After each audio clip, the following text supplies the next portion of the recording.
Hello, everyone. Are you as excited as I am for tonight?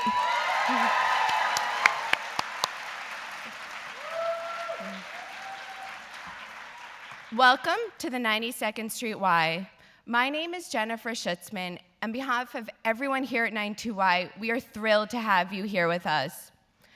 Our moderator is Kara Swisher, co-founder of Recode, co-executive producer of the Code Conference and MSNBC's Revolution. She is also a contributing opinion writer for the New York Times. Kara interviews the most powerful people in technology, business, media, politics on her acclaimed podcast, Recode, Decode. Tonight is no exception. Please join me in welcoming Kara and our very special guest tonight, a woman who has dedicated her entire life to making a world a better place. The former senator for New York, Secretary of State, presidential candidate, Hillary Rodham Clinton.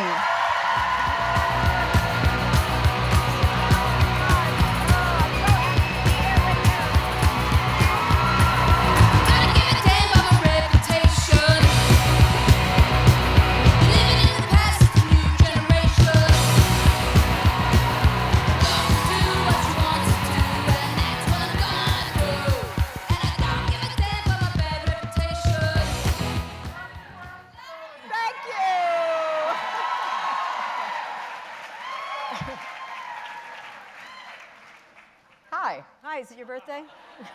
Today is my birthday, All truly. right. Yeah. And what better way to spend it Exactly. than right here at the 92nd Street Y? Right, exactly. That's what I think.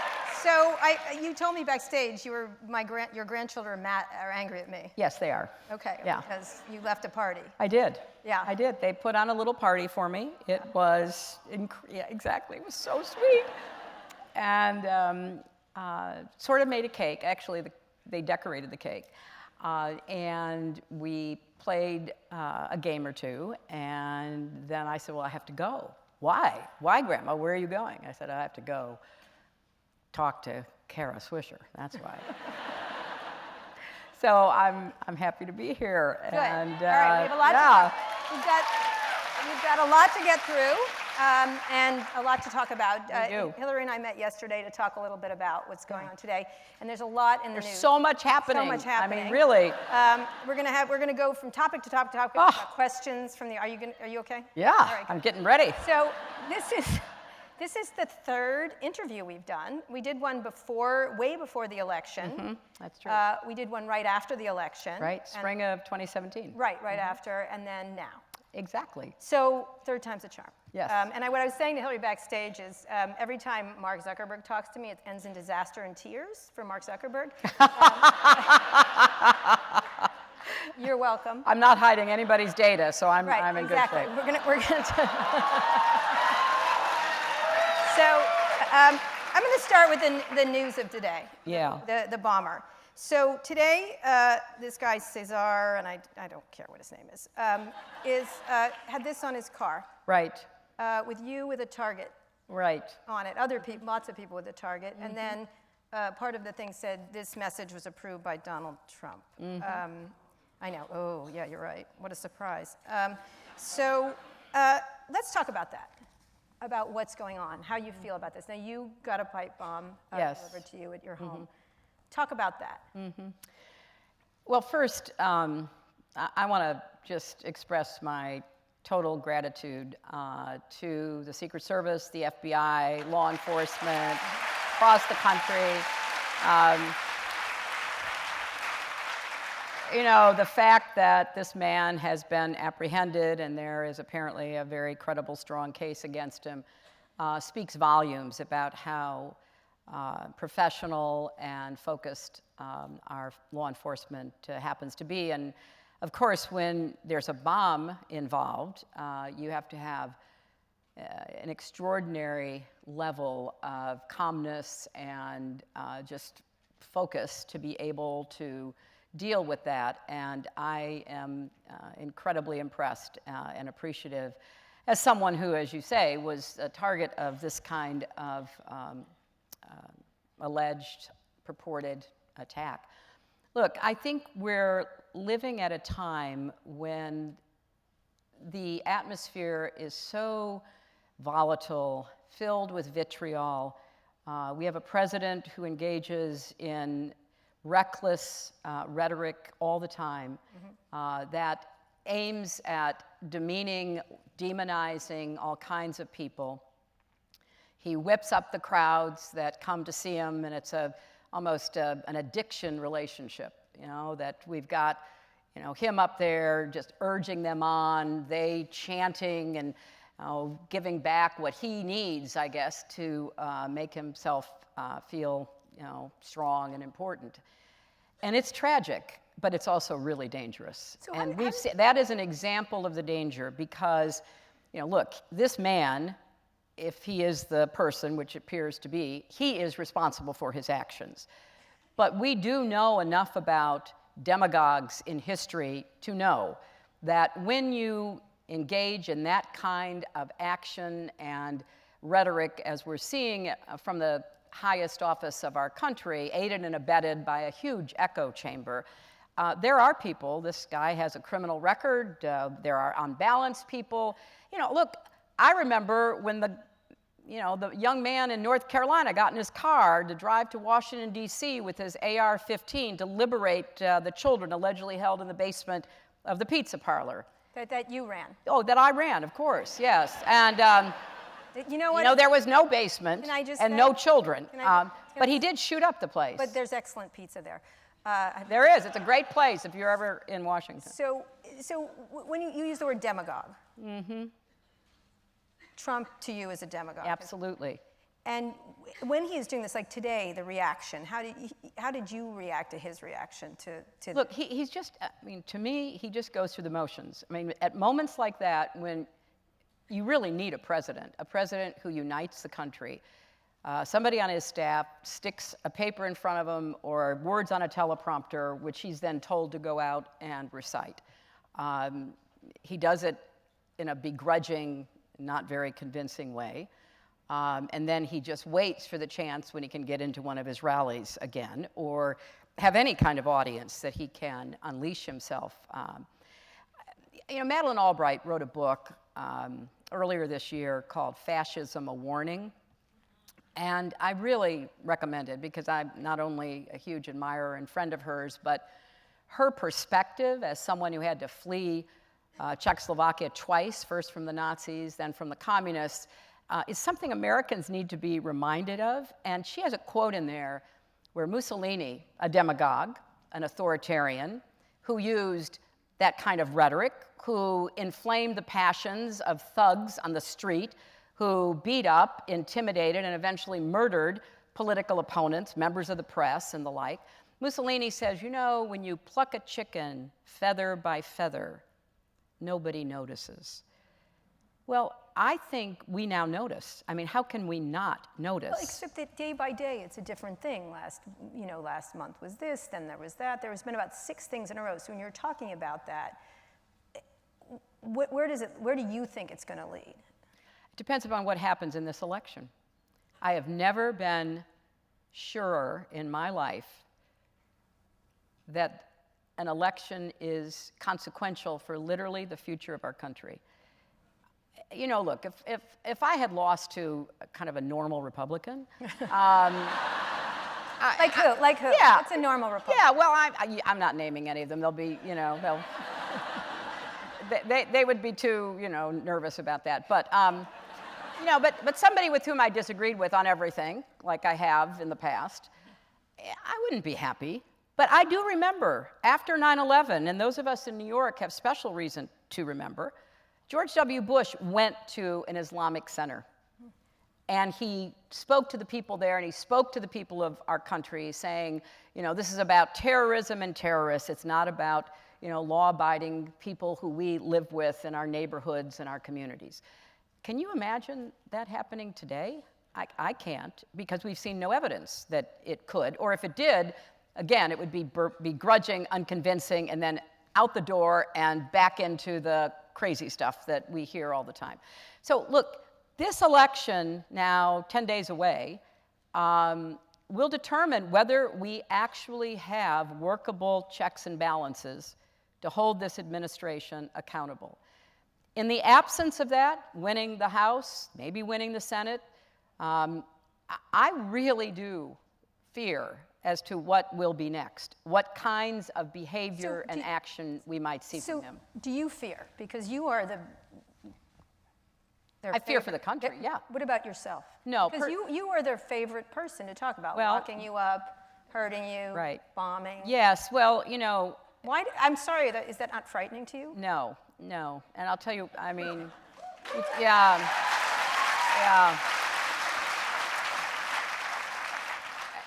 First of all, you cannot, if you at all are able, live in fear. You just can't. I mean, there's so much else that is great about my life, including my grandchildren and everything else that goes with it.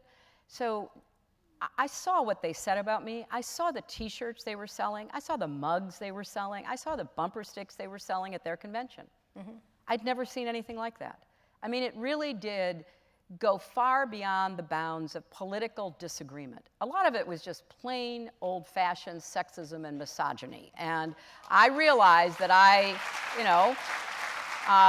was vying to become president, which apparently was quite threatening to certain kinds of people. And so they were, doing everything they could to diminish and demean me. Margaret Atwood, who wrote *Handmaid's Tale*, said, "Oh my gosh, it was medieval, wasn't it, what they did to you?" And yeah, they tried. But I would never give them the satisfaction of thinking that they had ever gotten to me, even if they did get to me, which they have not. So that's not going to happen. Now, however, when you do get a pipe bomb sent to your address, you do worry about all the other people. I mean, people who open your mail, people who deliver it, people who might be in the vicinity. So, of course, I worry about what we can do to keep everybody safe. But circling back to where we are right now, you've got a concerted, consistent attack on our democracy. You've got someone who is degrading the rule of law. The very bureau, the FBI that ran the investigation to find this guy has been insulted and attacked by this president. You have the delegitimizing of elections, every effort being made to suppress and purge voters, to not count votes, to try to rig the system, as it is sometimes alleged.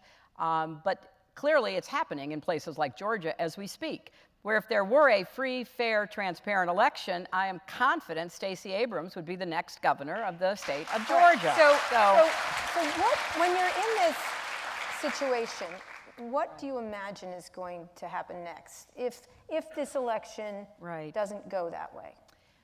What do you think? Well, first of all, I'm doing everything I can. I hope all of you are too, to make sure it does go the right way. We've got the most amazing candidates, lots of women, lots of people of color, lots of young people. I mean, it would just be such a great sea change. Look, if we're not able to rein him in, I think there will be wholesale firings, particularly in the Justice Department, perhaps including Robert Mueller. There will be increasing corruption, because remember, the level of corruption is something we haven't seen since probably the 1920s and the Teapot Dome scandal. And so many of the decisions that are being made look to be connected to what's in the financial interests of the president's family, corporation, and corporate allies. We've got the likelihood that, as bad as voter suppression has been, and it is, that it could be even worse. We know that his views about every issue is resulting in the wholesale elimination and reversing of regulations. I mean, until he became president, I thought the issue about the dangers of asbestos had been settled. So there's so much more damage. Right. Some of it very obvious, very clear, makes the headlines, and a lot of it just slowly eroding the function and services of government. How much do you feel at fault for this? Do you feel at all in terms of, do you think about that? I know. Sure, no, look, yeah, if I'd won, none of this would be happening. Yeah. So yeah, I do think about it. Do you think about that at all? Of course I do, and I wrote a whole book about it, I read it. which now is out in paperback for anybody who hasn't read it yet. But in it I talk about, look, we made mistakes. I made mistakes. I don't know any campaign or any human being who doesn't, so that kind of is baked into it. But there were some very unusual, unprecedented activities that were going on in that campaign, and obviously you and I have talked before we're going to get into that. about the Russians and what they did and what the impact of it was, I believe, likely to have been with respect to the outcome. So there were things happening that had never happened before, and that was then, now nearly 2 years ago. And from everything we know, a lot of it is still happening because there's no incentive for this administration to really do what should be done to keep foreign adversaries, not just the Russians, but if you're sitting in Tehran or in Beijing or in Pyongyang and you say, hey, the Russians did this, hey, let us give it a try, you're going to have even more foreign interference, influence peddling, propaganda going on, and there's no concerted effort to try to stop that. When we talked right after the election, you were raising these issues around the Russians. I was. And most people, the minute we got off stage, it was Breitbart, Fox News, all the others saying you were crazy. Yeah, they've said that before. Yeah, you may not listen to it, but they're still saying it. You talked about this and in detail. What have you learned since of what you think happened there? And then let's get into social media's relationship. After the election, I did not know what happened, but I was determined that I would try to find out to the best of my ability, given, fast-moving events and unveiling of information. And look, I really believe that there was a combination of factors that changed the outcome at the very end. Starting on October 7th, the day was so consequential. It started with the first public admission by our intelligence agencies in the Obama administration that the Russians had been hacking. Okay. And it was also a warning that we don't know what else they're doing. We're trying to figure this out. That was in the morning. A few hours later, the Hollywood Access tapes came out. A few hours after that, WikiLeaks dumps John Podesta's emails. Now, I don't believe in coincidences. And why were those dumped? They were being held to be dumped in order to divert attention from anything that might derail Trump. In the first Mueller indictment, which some of you may be interested in reading both indictments so far, the first one on social media basically has a line in it where it's an intercepted conversation or email where the Russian general is directing his intelligence agents, do everything negative you can to Hillary Clinton, but not to Bernie Sanders or Donald Trump. We support them. So this is something that had been churning and going on for many months. And we know about the DNC emails, and now all of a sudden the Podesta emails. And what was fascinating about it is the way that they were weaponized. This pizza, so-called Pizzagate thing, came from a totally innocent email that the right, aided and abetted by the Russians, whipped up into this ridiculous, terrible conspiracy accusation. So we now know a lot more than we did when I started writing my book. But when I was writing my book, I had enough evidence.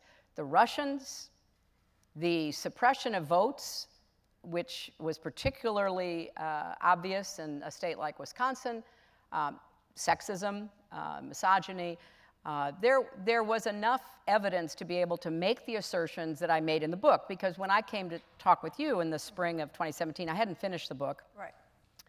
But I felt confident enough in the face of the disbelief and the dismissal of what I was saying. Well, I didn't know about the Trump Tower meeting, I didn't know about the, many meetings and connections between people close to Trump and his campaign and Russian agents, Russian proxies. There's a new book out, which seems to be the best analysis of this, by Kathleen Hall Jamieson, who's a professor at the University of Pennsylvania, who's an expert in elections, and she has studied everything. And here's her conclusion. This is not mine. Here's her conclusion.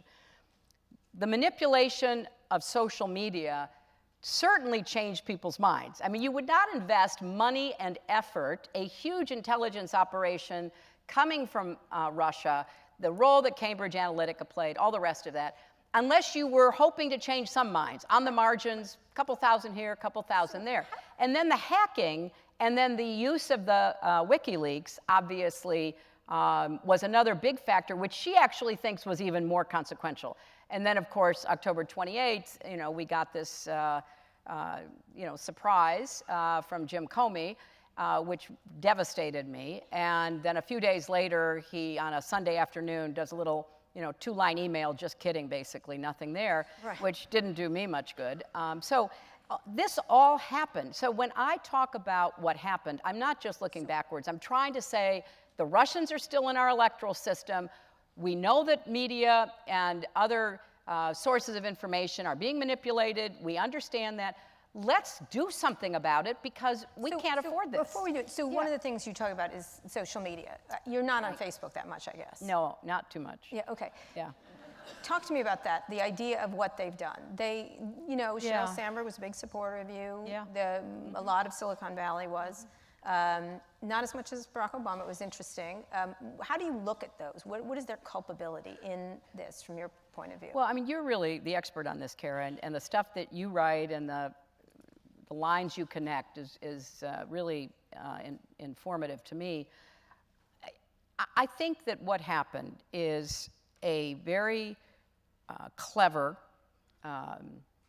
adversary, political adversary in the case of Cambridge Analytica and others, but literally a national adversary, national security adversary in the case of Russia, just exploited the heck out of Facebook. Right. And used it for the way it was built. Used it both as it was built, but also manipulated it. And the purchase of the purchase of posts, the purchase of ads, the purchase of whatever that was going on, paid for with rubles. Right. Exactly. In the first instance, there was a very well organized effort on Facebook to go far beyond the usual methodology that we'd seen, first off in the Obama campaign. And I had the same people working for me, basically, and they were going kind of Obama 2.0. And we were working really hard in this arena about how you identify voters and give them information, answer their questions, persuade them. What was happening in the campaign, though, and this was a combination of all the efforts going on, is that Trump and his team were playing a whole different game. And it wasn't until after the election and questions started being asked that Facebook or Twitter or anybody else began to try to delve a little more deeply into what their platform had been used for. And so what do you think of those companies then? Look, I think we are in a very we're certainly in a new uncharted territory. I think that the companies themselves are going to have to be held accountable. I'm a supporter of the efforts, Congressman Ro Khanna, Professor Berners-Lee, others who are trying to come up with some kind of regulatory platform that would give support to the continuing open platform we want there to be so people can communicate, but with more accountability imposed upon the companies so that they would have to recognize that what's happening now is far beyond anything Mark Zuckerberg thought about in his dorm in Harvard.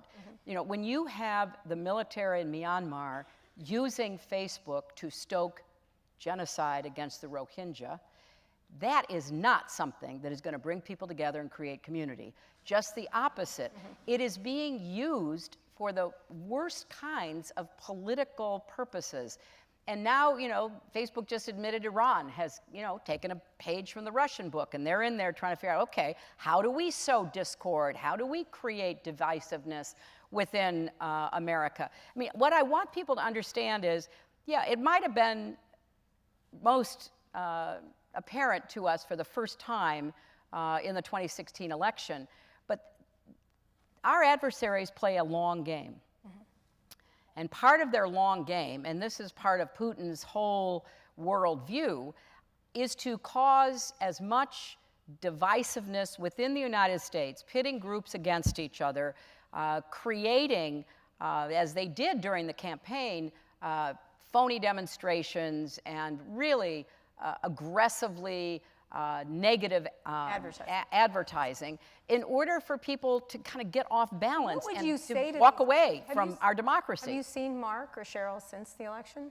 I have. Say thanks a lot. I appreciate it. No, I mean, look, I think they knew more during the election than they admitted, but I think they didn't understand the full implication of it. And what about the Obama administration? Well, I think that, you know, they were in a terrible bind. You know, when it became clear that the Russians not only had hacked materials, emails from the DNC, but now we know from the second indictment by Mueller, stolen a lot of our voter data, you know, which is sort of the lifeblood. And so you always wonder, well, how did the Trump campaign or one of their outside groups know to target, you know, Joe Smith in Eau Claire, Wisconsin, with this message? Well, they stole the data we had acquired, both our campaign and the Democratic National Committee, that gave us our persuadable targets, you know, people who could go either way. So when all of this was being discovered, I think starting in August of 2016, the intelligence officials within the Obama administration went to see what's called the Gang of Eight. The Gang of Eight are the four, you know, leaders in the House, four leaders in the Senate, the majority and minority leader and the chair and ranking member of the intelligence committees. That's what's called the Gang of Eight. And they went to brief them, and as I understand what happened, they basically said, we're very concerned about this, and the president's going to confront Putin, and Brennan's going to, you know, deliver this message to the, you know, Russian national security director, et cetera. And we want to warn the American public because this is like a threat to our election. And Mitch McConnell said, if you do, I'll say it's partisan, and I will go after you for it. That's basically what happened. So that put the Obama White House in a really difficult position. Now, they also thought I was going to win. I mean, all of their polling, all of their analytics, plus ours, everybody said I was going to win.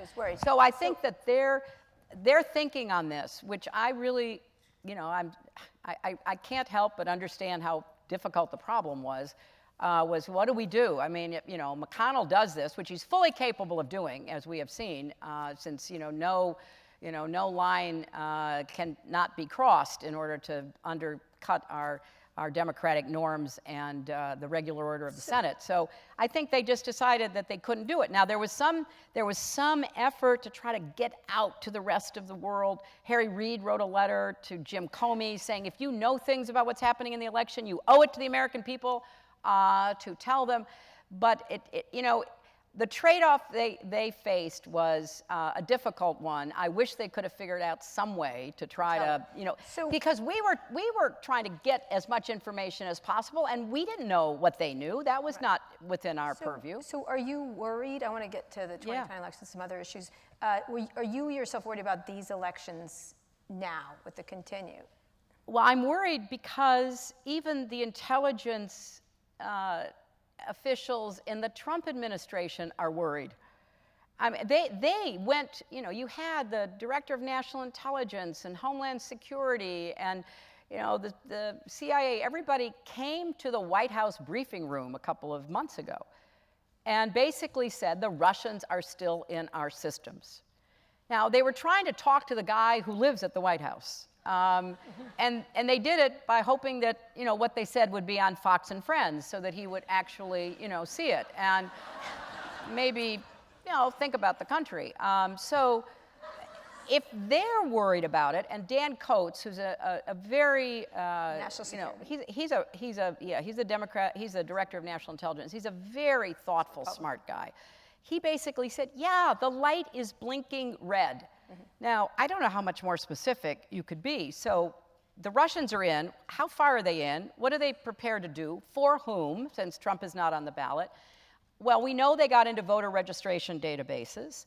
There are, you know, there are so many concerns about already existing voter suppression and purging that's going on in many states, but Georgia seems to be the prime example. So say it doesn't work, and that we have an election, and the Democrats win the House. Are you in favor of an impeachment proceeding? You know, I think that if there is evidence of high crimes and misdemeanors, well, then that's the responsibility of the House. But I don't think that they can assume that until the Mueller investigation is done. That seems to me to be the appropriate process. But there's a lot that has to be done anyway.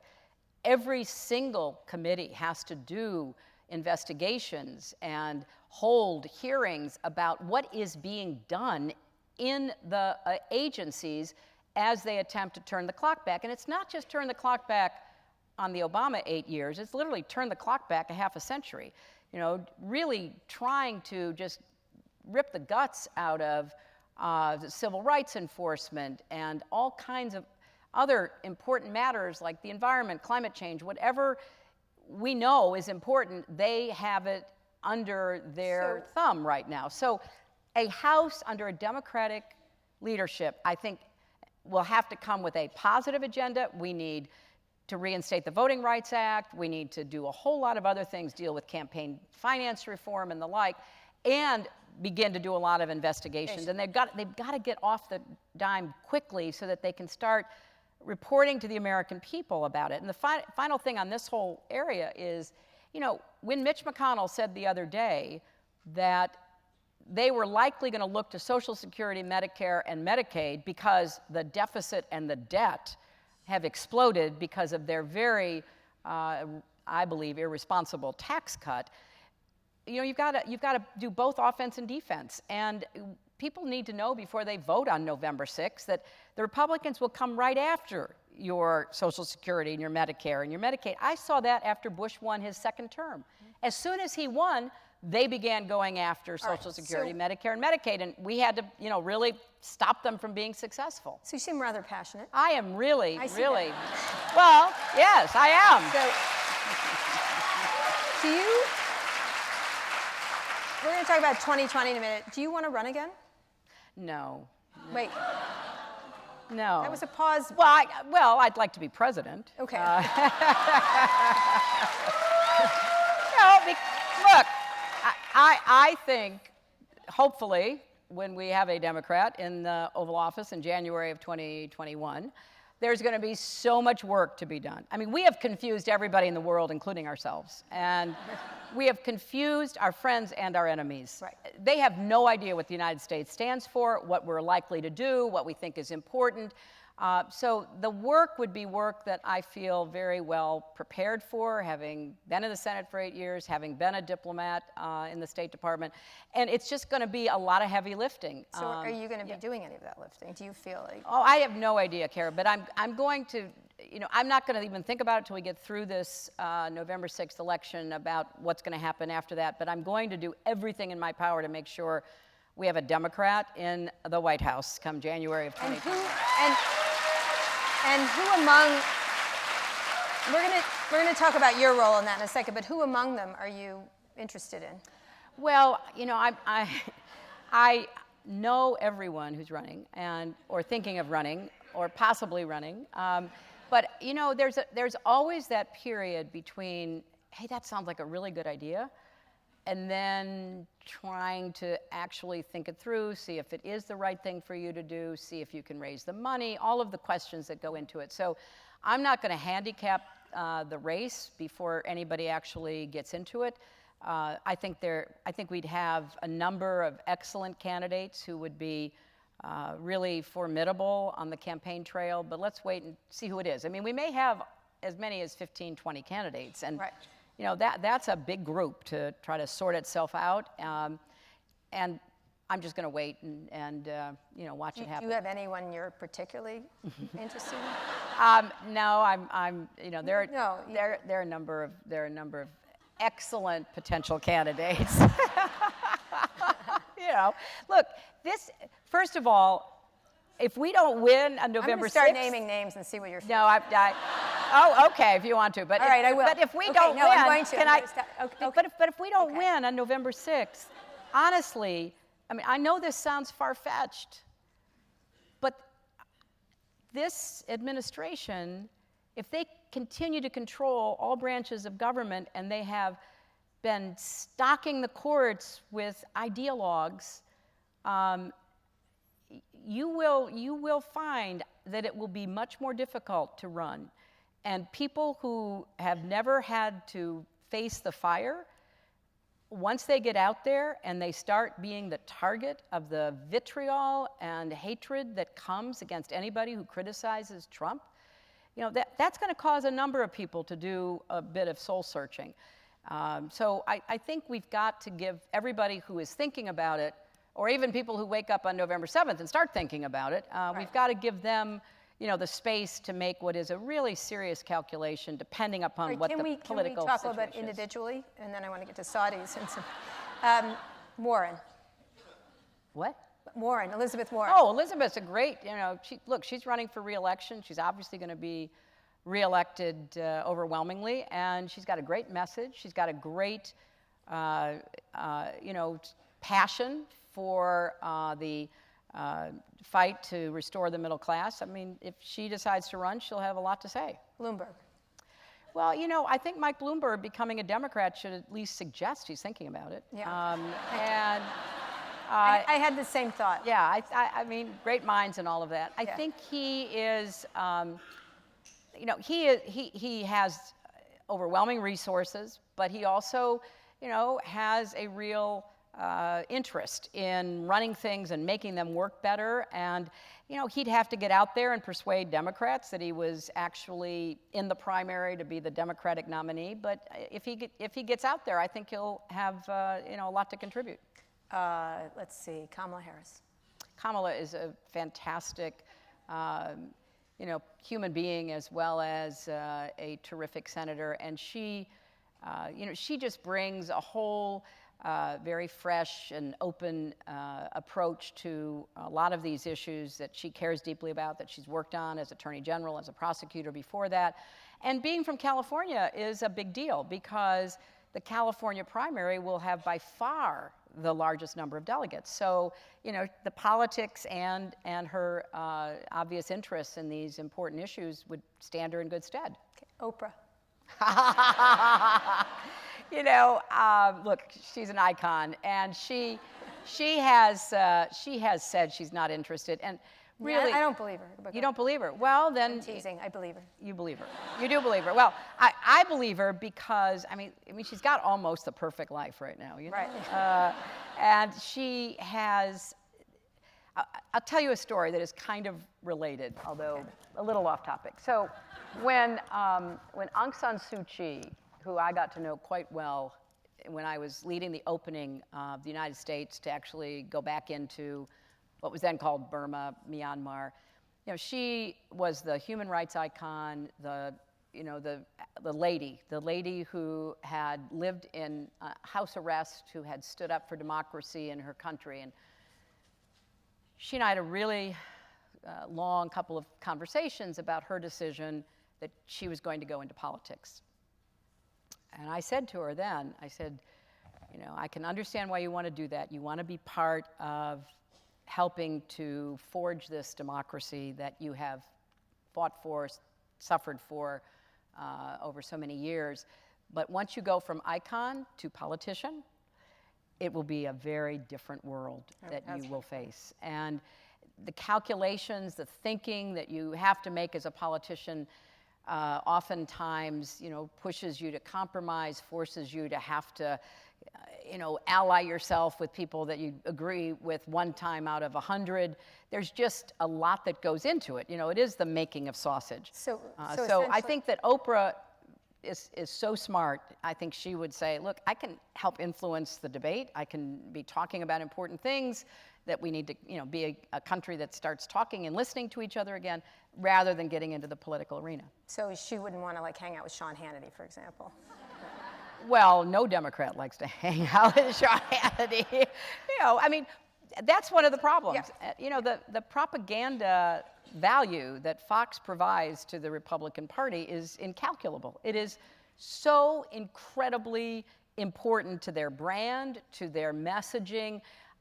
They just turn themselves over to be, in an alliance with Fox. So I think that it's difficult to go on their shows. Very few Democrats any longer do, because there's no such thing as having a reasonable conversation. You're just going to be, beaten up and chopped up and delivered to the audience. Would you go on Fox News? I've gone on Fox News. I've been on Fox News. And, look, there are a few people that you feel like you could have a reasonable conversation with.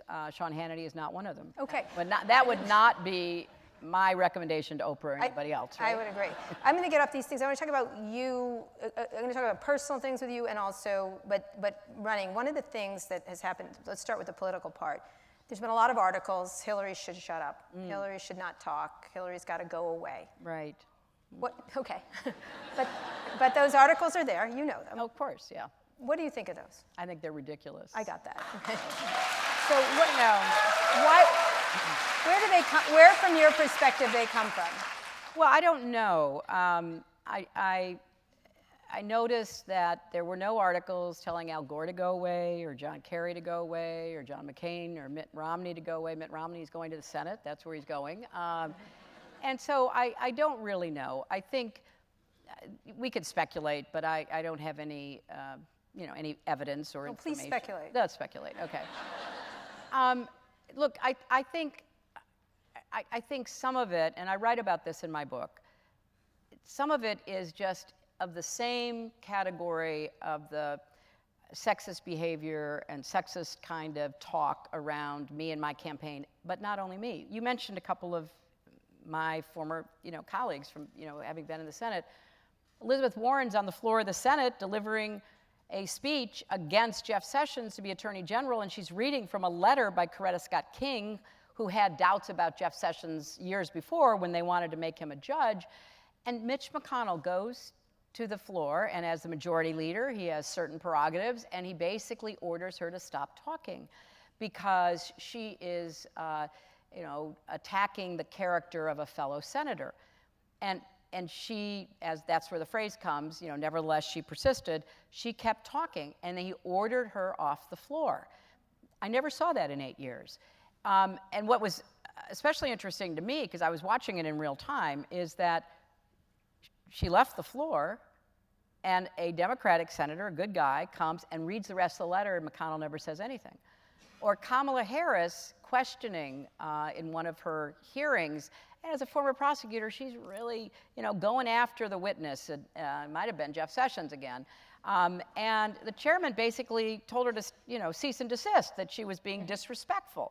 Now, excuse me. I have seen a lot of the back and forth in the Senate. People can get a little heated. And then look at what happened in the Kavanaugh hearings, right? I mean, the way that Kavanaugh spoke to and treated Amy Klobuchar was just outrageous. And also similarly to Dianne Feinstein. So yes, I mean, I have my own experiences. I wrote about those, but I also said in my book, the press and the political press is still kind of dominated by an attitude about politics that is very male-centric, very male-oriented. you know, I've given hundreds of speeches, and maybe thousands by this time, and I've been on lots of platforms with a lot of male speakers, and male speakers get worked up, and they start to shout, and they may even pound the podium.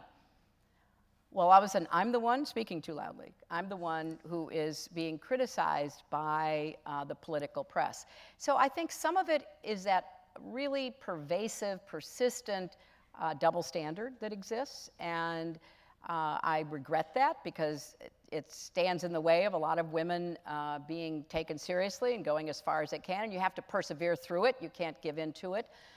So when they say that, I basically ignore it for obvious reasons. If you don't want to hear what I have to say, don't report on it. Don't talk to me. Don't come to this event. I mean, there are a lot of ways to avoid it. All right, so let's move, though, to the personal. Hillary and I met yesterday to talk about this issue. Right. The stuff you said about Monica Lewinsky, really disturbing to me and a lot of women. Do you want to redo on that one? Well, look, I have talked about this before. This was a really painful, difficult time in my life, and it was also hard for the country. And I feel very sorry for what she went through and what she was subjected to by the Starr investigation and everyone who mistreated her, in my opinion, just disgracefully. So yes, I'm very sorry about what happened to her. And I also know that, my decision to work through what happened in my life was very, debated by a lot of people who whether you should have stayed or not stayed. Well, yeah, but that's a question for any person in any kind of relationship, marriage or otherwise, where you confront this kind of real challenge to you. And look, through a lot of work and a lot of counseling, I decided to forgive my husband, to continue with our marriage, our family. And I understand how now, 20 years later, a lot of decisions are being reconsidered or looked at again from different points of view. I totally get that because I've spent my entire adult life standing up for women, defending women in court, in politics, everywhere that I can, and I believe strongly that this moment is especially critical for women's voices about their experiences to be heard and be taken seriously. I do want to get in your head is why say something like that when she's a young woman in a position of not power? Well, I'm not going to relitigate everything I've ever said for 20 years. Right. I'm just going to say what I just said and say that I am very focused on doing everything I can to make women's voices heard and respected. And I'm hoping that with all these amazing women running for office right now, we're going to have so many new women's voices. And if we get out and vote on November 6th, we're going to elect more women, more exciting women to go to Congress, to go to state houses, to be in the debate. And that's really what's going to help change. And not just have newspaper articles about things that happen, but actually change attitudes, change laws, change people's behavior. Has your attitudes changed about? I've always been a staunch believer. Yes, you're the woman who said women's rights are human rights. Absolutely. No, my attitude has been consistent, and it's always been consistent. And I think that people have to take responsibility for themselves and their actions. But I also think that we need to make sure that no voice is stifled or ignored any longer. Do you see why people were upset by that? Well, people have been upset with me for reasons that are going back, I guess since my birth, it seems like. So, yeah, I mean, I accept that. I accept that people can be upset about things that I say or things that I do, but I have been consistent. I will keep fighting for the same thing, and I will always keep fighting for women's rights and So what do you make roles. Of this Me Too moment? Well, I think it's long overdue. Look, when I was coming up in college, law school, I mean, there were lots of really uncomfortable moments. I write a little bit about some of the harassment that I faced, although I never felt, I never felt like I was really at risk or in danger. But I did write about, meeting with a bunch of men in an election that I was part of in Indiana in 1976, and a guy not liking what I said and reaching over and grabbing my turtleneck and just, really threatening me. And, that was not very pleasant. So I know how hard it was for those of us who were in that, that time to be taken seriously, not to be dismissed or made fun of or laughed at, all the things that women have had to contend with. And we're now at a point, having gone through that, and a lot of us my age, you just sort of sucked it up. You didn't, you didn't complain, you didn't explain, you just sort of tried to get your best, your best outcome. And I remember when I was taking the law student test, I was one of very few women in a big room at Harvard, and I had come with another woman from Wellesley College, and we were sitting there, and the men were just literally taunting us, harassing us, I guess trying to throw us off. So I'm really very grateful that we now have a movement, a moment, where young women in particular are able to not only speak up, but to defend themselves, to be as brave as they can be, and that they're not alone doing it. Do you imagine it's going to last? Look what happened with Kavanaugh. Well, that's the danger, isn't it? I mean, I think there is a backlash. Did you think he would? Well, look, I've had a lot of reasons to oppose him, and I laid those out in some Twitter threads about what he has advocated for and decided as a judge. I think it was a very unfortunate choice, and the most consequential aspect of it may be, and this is the reason I think Trump wanted him there, is after being one of the main advocates for the most aggressive, outrageous prosecutorial behavior in the late 90s, he's now concluded conveniently that presidents should be exempt from any kind of investigation. So we'll see how all this plays out. But there is a backlash.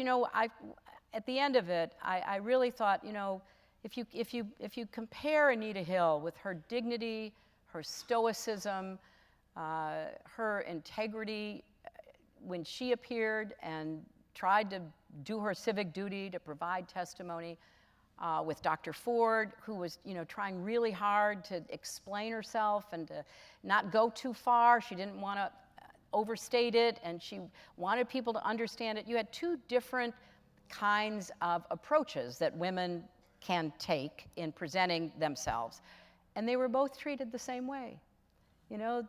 The person that they were giving evidence against, basically came in and just took a really high-pressured, very aggressive tone of voice with all kinds of accusations.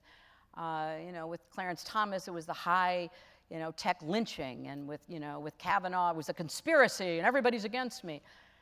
And so here are two women, both of whom professionals, had to already go through a lot to get to where they are in life, and the sheer force of that, kind of primo male presence was enough to overlook what they were saying. Did you believe her? Oh yeah, of course. Okay. Yeah, I mean, why would you subject yourself to this? Right. I mean, she did not seek it out. She felt like she had a duty to provide that information, and she was very brave, I thought. All right, we're going to get some questions from the audience. Okay.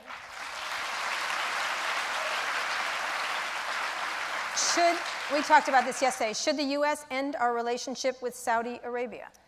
Well, we should certainly be imposing some accountability on Saudi Arabia. There's two elements. Well, there's two elements to this. Salam, right? Yeah, look, I mean, we've had a long, since literally FDR, long relationship with Saudi Arabia. A lot of it focused on our need for their oil, which we don't need so much anymore. And then later sort of focused on, their role in the region, and especially post-1979, their counterbalance to Iran. So there are reasons to have a relationship that is focused on our interests and our security, but it's very clear that if we don't send a signal to the new ruler, the Crown Prince, that he could very well continue down a path that would destabilize his own country and destabilize the region to their detriment and ours. And the premeditated murder of Khashoggi was so cold-blooded, so barbaric, medieval, that it's hard to imagine they never stopped to think maybe somebody would know we were doing this. Right. But if they did, they must have concluded we don't care, because the only country we really care about in terms of their reaction are not the Turks, who we already have some rivalries with, but the United States. And we don't have to worry about President Trump and Jared Kushner. Right.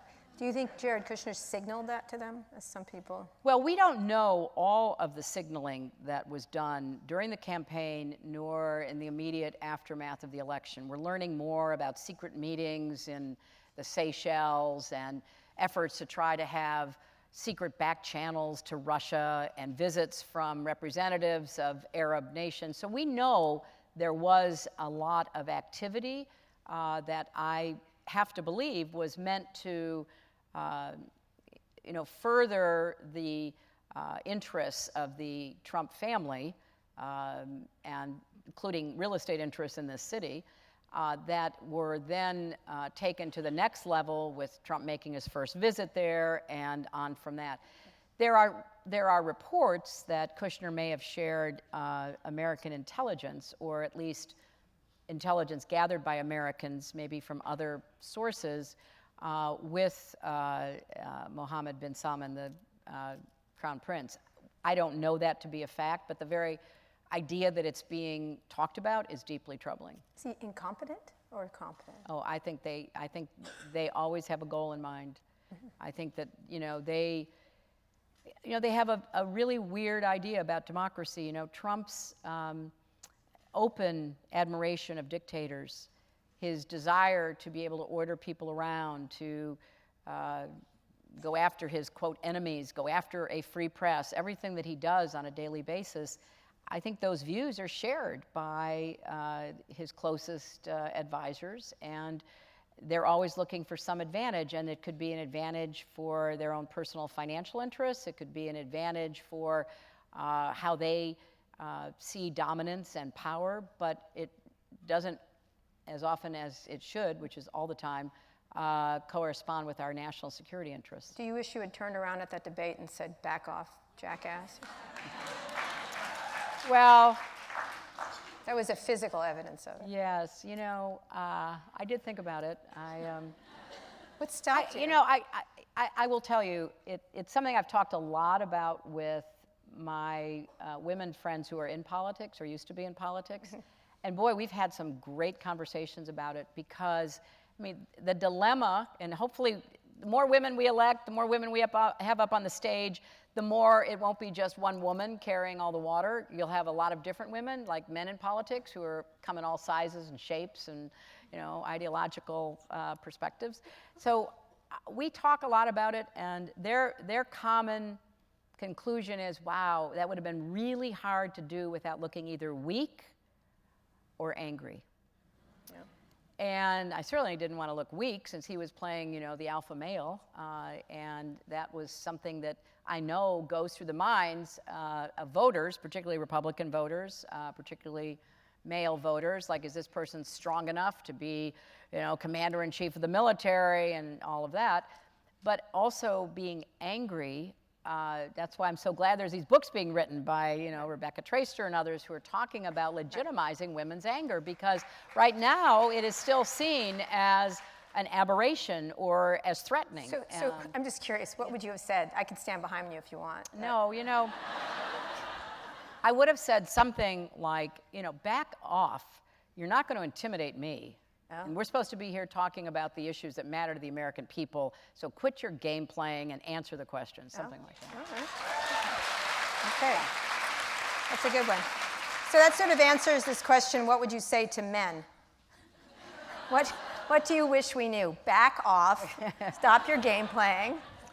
You know, Stop with the sexual harassment. Think there is a lot. I mean, I'm actually really glad that you asked the question and that Kara chose it, because there's a lot of confusion.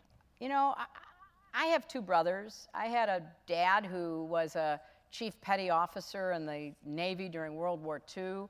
You know, I have lots of male friends. Obviously, I'm married to a man. You know, so I hear the generals really like you. Yeah, I got a lot of generals I like. So, look, I think we've got to get back to basics. What do women want? The age-old question Freud asked. We want to be respected. We want to be treated with equality. We want our chances in life not to be decided by the fact that we are women. I remember I was doing a Voice of America call-in question when I was First Lady. And the question came from a man who said he was in Iran, which I thought was interesting. And it was after my Beijing speech about women's rights or human rights. And he said to me on this broadcast, he said, I just don't understand what that means. What is it? What does it mean to have a woman's rights? What does that mean? I said, so I want you to shut your eyes and imagine everything you can do. You can walk down the street without being afraid. You can go to a soccer game and cheer your lungs out if you want to. You can go to work. You can have a family that you are proud of and a part of. Whatever you could do, I want you to think that a woman should be able to do exactly the same thing that you can do. That's what we're asking for. We're not asking, you know, to be better than or given extra special privileges, but we want to be treated as your equal. Yeah. And everything that we can bring to the table be respected. So I think I want extra special privileges, but go ahead. but well, there are outliers that we have to deal with. You know, if you know Kara, you know she's not kidding. I'm not. So, but no, this is a thing. conversation that needs to take place in homes and businesses, because I do think for most of us, and I guess for nearly all men, you know, that's just not what you were raised to believe. You were raised to be the protector, the supporter, the patriarch, whatever it might have been, whatever the particular category was. And so, yes, this is a huge cultural shift. And so I take it seriously, and it's going to take a while to work through our families and our workplaces, our societies. Yeah, it's hard. I have two sons, and they tried to drive me off the sidewalk the other day because they own the sidewalk, you know. Yeah, you know, and you found yourself on the edge, right? Right, and then I shoved the crap out of them. As you know, my theory that all men should be raised by lesbians and then moved back to the general population. Such good men. And they're really good at sports then. Okay, so are the Democrats becoming the victim of too much political correctness? Just a few more. I know you have to Okay, no, look, I think this is a much tougher question than it sounds, because the easy answer is, well, you know, we don't want political correctness. We just want people to, you know, express themselves and be honest and authentic in what they say and believe. But I think it's also the case that what's often called political correctness is politeness. Right. It's not being rude and insulting to people. It's respecting the diversity that we have in our society. So I don't know exactly how to answer that, because, you know, the Democratic Party is a much more diverse political party, attracting people who are African American, Latino, LGBT, whatever the reason why people feel more comfortable where they are taken in, where they are included as part of a political movement or party. And I don't think it's politically correct to say we value that. And I don't want to go around insulting people. I don't want to paint with a broad brush. Every immigrant is this, every African American is that, every, you know, other person with, you know, different religious beliefs or whatever. that's childish. What do you think of Cory Booker's? And you didn't comment on him, and you feel free. Oh, I adore no, him. What do you think about him saying kick them in the shins, essentially? Start to get to that kind of political. Well, that was Eric Holder. Yeah, Eric Holder. Oh, Eric Holder. Yeah. I'm sorry. Yeah, I know they all look alike. No, they don't. Oh, well done. You know, Hillary. Yeah, I was paid by Mark Zuckerberg to do that. Okay. Can I just say? No, what I Can I just say you've been reading Trump's tweets beautifully. Yeah, thank you. No, but look, I think this is out of frustration because Trump dominates the media 24/7, and he's brilliant at distract and divert. If he's in a little bit of trouble over here, well, hey, look at that shiny object over there. If something bad is actually happening in the world, go to a rally and get everybody all, whipped up, lock her up and all of that. He's really very adept. And it's the classic demagogue toolkit. So there is a frustration. They don't want civility, they want consent. They want you to agree with them on Kavanaugh. They want you to agree with them on immigration. They want you to agree with them. They don't want to debate, and goodness gracious, they don't want facts, evidence, truth, or reason to be part of that debate. So I think it is frustrating for a lot of us, I include myself, when you are just pummeled by these people because they have their propaganda, Fox News, they have all this other stuff out in the ecosystem of the media. They've got the president, they've got all of this, just hammering on people like me all the time. And then when somebody says, well, shouldn't you be civil? Well, I believe in it. I mean, maybe, too much. I didn't turn around and say what I said I would have said. So I don't think that that is any way equivalent, because we live in, unfortunately, the world of false equivalency. That is not equivalent to the relentless, very dangerous attacks that are waged against Democrats and others all the time. Do you have an answer to lock her up? Well, I'm just waiting to be able to say lock them up. Okay. All right, good one. Well played, Hillary. All right. How would you, Secretary Clinton. Oh, Hillary's better. Okay, all right. How would you, which one do you like? I'm just curious, which one do they have to use? I've had Hillary a lot longer. Okay, good. Yeah. Okay. Has 2 L's, everybody. How would you encourage the government to handle AI? Just a few more, and then I know you have to go because it's your birthday. Wow, we could talk about this for a long time. Well, go ahead, Hillary. Yeah, no. It's got the crowd. I think they don't mind hearing from you. Yes, I think, one of the things I wanted to do if I had been president was to delve deeply into what we have to do about AI. I mean, if you follow the debate between people who are quite knowledgeable about technology, it's like split right down the middle. There are those who think it's going to be the demise of the human race, and those who think it's going to be, the greatest breakthrough for the human race.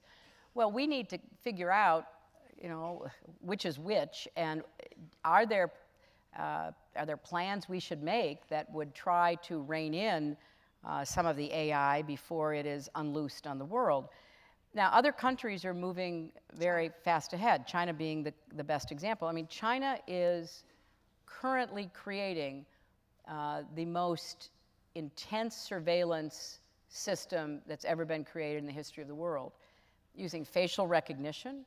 And AI. And AI is behind it. They are literally leading the way about how you control people, how you control their behavior, certainly, but they're also moving toward how do you change their behavior and their thinking. So they're starting a program to give points to people where people will be rewarded by certain behaviors. Some of that will be taken from the surveillance that is being done. Oh, Mr. Yang over there, he did a nice thing. We're going to tell him we're giving him some credit. Well, how do they know that? Because they've got cameras everywhere and they've got Mr. Yang's face recorded. So the AI that I am fearful of is not just, the robots that might decide to turn around and kill you one day. That does give me some pause. They don't care about it. But they don't care about you. They don't care about that, yeah. Right. So I care about the coercive control. People have control of AI. That governments will have over our lives. And everybody should care about that. And, we have willingly now for more than a decade given up our most personal data that is the real guts, the bloodstream for AI. You know, our personal data is the most valuable commodity in the world right now. I mean, it's far more valuable than any energy source or any other commodity you can think about. And we have given it over. We've given it over to companies, by and large, but that is just one little step away from governments. Yep. And some governments are already coercing or very nicely asking with a big fist behind the head of companies to provide that information. But then companies are negligent and irresponsible, and that information is gushing out anyway. So I worry a lot about the control. You know, it really is like Brave New World, 1984, all of those allegedly science fiction social commentaries that we read decades ago. Now the tools are becoming available, and we'll watch what happens in China, and I think it will scare the heck out of a lot of people in this country and Europe and elsewhere. And we're doing nothing about it. We have no CTO, we have no chief science officer. No, because they don't. I mean, you know, science is a bother. I think the guy who was doing I think the guy who was doing technology did real estate for a long time. Yeah, well, that would be the pool to pull Okay. from, right? All right, two last things. From one nasty woman to another. I don't know what nasty woman's in the audience, but I think there's a lot. Well, where do we go from here? To the ballot box. I mean, you know, please. There are so many important issues to talk about, and obviously we couldn't talk about them all in just one of our fun conversations, our third, as Kara said.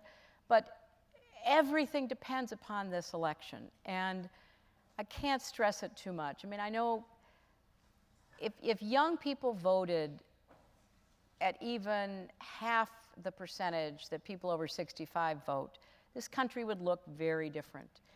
And I think part of the challenge is to convince every young person that elections are always about the future, and it's far more about your future than it is about mine. And I think anything you can do between now and the time the polls close on November 6th, there are some really consequential congressional races here in New York, in New Jersey, in Pennsylvania, places that are within easy distance that you could go and knock on doors and make phone calls, or even stay at home and do the same by contacting a campaign. If we turn our vote out and we overcome the suppression efforts in places like Georgia. I was just in Florida with Andrew Gillum, who is a fabulous candidate, absolutely great. And you know, he's doing everything he can to get as big a vote as possible, so there can't be any question that somebody could undercut him. So that's what we've got to do. And there's nothing more important than once we hopefully take back the House, maybe hold our own in the Senate, pick up some governorships, then we've got to say, okay, an agenda, and let's drive that agenda. And it needs to be, you know, as big a list as we can, because we have to get as much done in a year as possible before the presidential campaign takes off in earnest. And, you know, to lay down the groundwork about this is what citizens, this is what voters should expect. So there'll be a lot to talk about after we are hopefully successful in this election. All right, last question. Is it your birthday? Yeah, it is. It is my birthday. That's my toughest one. Oh, my gosh. Oh, that's so cute. Jennifer, that is so cute. Oh, my gosh. I think there's candy in there for your grandchildren. I think that's fabulous looking. Yeah. Yeah, I can go back and tell my grandchildren I got something out of coming. Yeah. You can bring it to them. That is so cool. Thank you. All right, Hillary Clinton, what's your current mood? My current mood? Yeah, what is it? Optimistic, positive, determined. You know, I mean, don't let them get you down. That's all I can tell you. Don't let them get you down. Thank you.